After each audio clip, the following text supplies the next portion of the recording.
আমার প্রত্যাশা হচ্ছে আমি তো আহ, মহান রাব্বুল আলামিনের দরবারে শুকরিয়া আদায় করি যে আমাকে এত বড় একটা গুরু দায়িত্ব আমার উপরে অর্পিত হয়েছে। আমি সবসময় একজন আইনজীবী হিসেবে, দেশের সচেতন মানুষ হিসেবে বাংলাদেশে ন্যায় বিচার প্রতিষ্ঠিত হোক সেটা আমি চেয়েছি। মানুষের মৌলিক অধিকার সুরক্ষিত সেটা চেয়েছি, আইনের শাসন থাকুক সেটা আমি চেয়েছি। একজন অ্যাটর্নি জেনারেল হিসেবে, রাষ্ট্রের প্রধান আইন কর্মকর্তা হিসেবে আমার এই অবস্থান পরিবর্তন হবে না।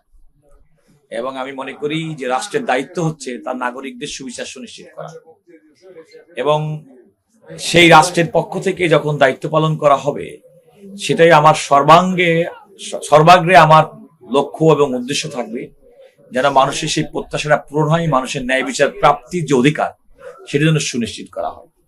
তো আমার প্রাথমিক এবং অন্যতম লক্ষ্য হবে যে মানুষের ন্যায় বিচার প্রাপ্তিটাকে সুনিশ্চিত করা, এবং সেক্ষেত্রে রাষ্ট্রের অ্যাটর্নি জেনারেল অফিস মানুষের ন্যায় বিচার প্রাপ্তির ক্ষেত্রে কোনো বাধা হয়ে দাঁড়াবে না।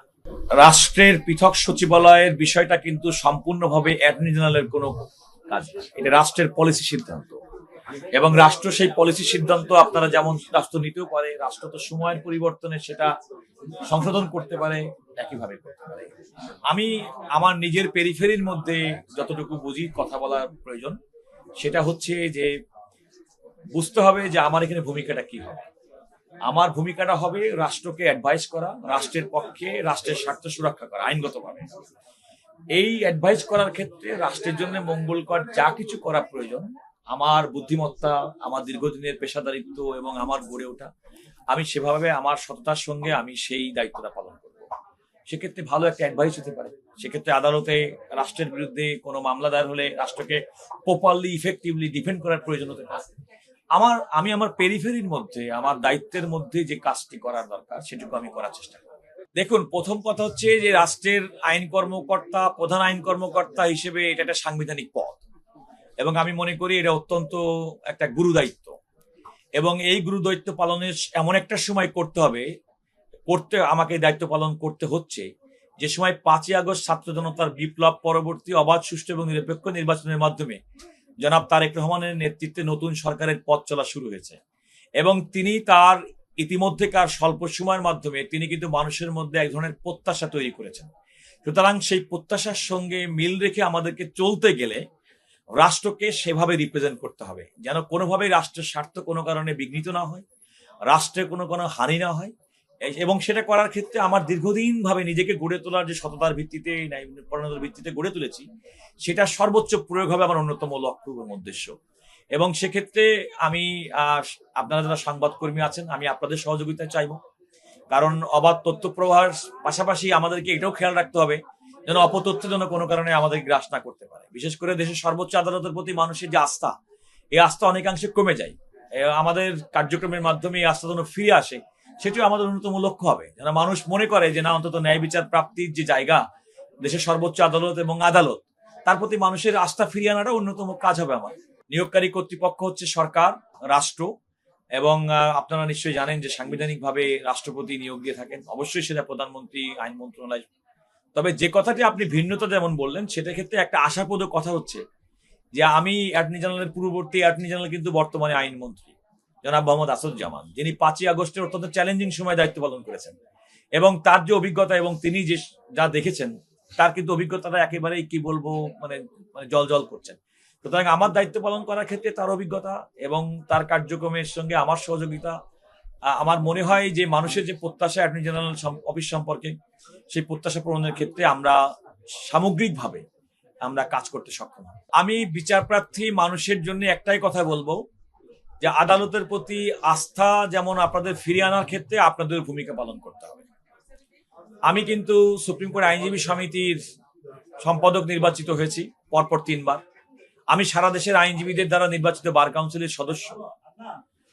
মানুষের যেটা মূল সমস্যা হচ্ছে যে মানুষের এক ধরনের শ্রেণীর মানুষের মধ্যে ধারণা তৈরি হয়েছে যে আদালতে উপরি কিংবা বাড়তি অতিরিক্ত পয়সা না দিয়ে বুঝি কোনো বিচার পাওয়া যায় না, এবং এই যে একটা মানসিকতার কারণে কিন্তু মানুষ কিন্তু অনেক সময় প্রতারিত হন, আদালত ব্যবস্থার প্রতি মানুষের অনাস্থা তৈরি হয়।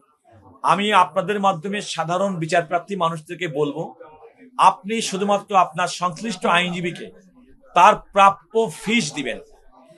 কোনো আইনজীবী কিংবা আইনজীবী আদালত সংক্রান্ত কোনো ব্যক্তি যদি আপনাকে আগেই বলে থাকে যে আপনাকে এই আদেশটি আনিয়ে দিব, তাহলে মনে করবেন তিনি আইনের দৃষ্টিতে আইনগতভাবে তিনি একজন টাউট, তিনি আপনার জন্য আইনজীবী হিসেবে দায়িত্ব পালন করছেন না। সুতরাং বিচার প্রার্থী মানুষের কাছে করা হবে যে আপনারা আপনাদের একজন যোগ্য আইনজীবীর সঙ্গে পরামর্শ করুন এবং তাকে প্রপার ফিস দিন। এখানে কোনো ধরনের অসততা, কোনো ধরনের দুর্নীতি কিংবা কেউ কোনো কাজ পাইয়ে দিবে এই নিশ্চয়তা যারা দিবে তারা আইনের দৃষ্টিতে তারা আইনজীবী নন, তারা আপনাকে সহযোগিতা করবেন না। মনে রাখতে হবে একজন আইনজীবী কিন্তু একজন বিচার প্রার্থী মানুষের ন্যায় বিচার পাওয়ার ক্ষেত্রে সাহায্য করে মাত্র, তিনি কিন্তু আদেশ দেন না, তিনি রায় দেন না, তিনি আপনার ন্যায় বিচার পাওয়ার ক্ষেত্রে সহযোগিতা করেন। সুতরাং আপনি আইনজীবীর কাছে ওইটুকু প্রত্যাশা করেন যে আপনি যেন ন্যায় বিচার পান। এর অতিরিক্ত করতে গেলে যে আর্থিক অনিয়ম এবং দুর্নীতির কথা আসে, আপনারা সে পথে হাঁটবেন না। জনগণের প্রতি আমার এই প্রত্যাশা। দেখুন, মামলার জট নিরসনের জন্য এটা একটা সমন্বিত উদ্যোগ দরকার। এটা আদালতের সঙ্গে সমন্বিত উদ্যোগ দরকার, আইনজীবীদের সহযোগিতা দরকার, একই সঙ্গে সরকারের পলিসি লেভেলেরও প্রয়োজন। কারণ মামলার যে উৎপত্তি স্থল, ফৌজদারি মামলাতে থানায় কিংবা কোর্টে যখন মামলা হয়, আমাদের দেশে মানুষের মধ্যে মামলা করার ক্ষেত্রে এক ধরনের প্রবণতা কাজ করে যে তারা কোনো কারণে একজন অপরাধী জায়গায় 10 জন 50 জন ব্যক্তিকে কিন্তু অপরাধী হিসেবে আসামি করে। এই কারণে মামলার জটটা তৈরি হয় ফৌজদারি মামলার ক্ষেত্রে। দেওয়ানি মামলার ক্ষেত্রে দেখা যায় কোনো যেগুলো ব্যাপার সমঝোতার ভিত্তিতে করা সম্ভব তারা আদালতে নিয়ে যাচ্ছেন, এই কারণে আদালতের প্রতি চাপ সৃষ্টি হচ্ছে। আমাদের বিচারকের অপরতা আছে, আইনজীবীদের প্রপার ট্রেনিং এর অভাব আছে, আইনজীবীদের ইফেক্টিভ এবং ল অফিসারদের অনেক সময় ঘাটতি আছে। আমার কাছে মনে হয় এটা একটা সামগ্রিক বিষয়, এটা রাষ্ট্রীয় পলিসিরও ব্যাপার। শুধুমাত্র একজন অ্যাটর্নি জেনারেল কিংবা একজন আইন কর্মকর্তাই সব সমাধান করে দিবে মনে করে কোনো, এক্ষেত্রে প্রয়োজন সরকারের পলিসি, আইনের সংশোধন, বিচারকদের যেমন সক্রিয় ভূমিকা, আইনজীবীদের সক্রিয় ভূমিকা এবং বিচার প্রার্থী মানুষের সচেতনতাও কিন্তু প্রয়োজন যে তারা কোন মামলাটি আদালতে নিয়ে যাবেন কি যাবেন না। ব্যালেন্স করার তো কোনো কথা না। আমি তো মনে করি আসলে কি রাষ্ট্র তো একটা অ্যাবস্ট্রাক্ট জিনিস, কিন্তু রাষ্ট্র পরিচালনা করে সরকার। যেমন এই রাষ্ট্র বর্তমানে পরিচালিত জনাব তারেক রহমানের নেতৃত্বে বিএনপি সরকার কর্তৃক, ধরেন এই সরকার। সুতরাং এই সরকারের রাষ্ট্রের পক্ষে, সরকারের স্বার্থে, রাষ্ট্রের স্বার্থে সরকার যেগুলো ইনস্ট্রাকশন দিবেন ন্যায় নৈতিকতার ভিত্তিতে সেগুলোকে কার্যকর করা হবে আদালতের মাধ্যমে, আমাদের অন্যতম কাজ।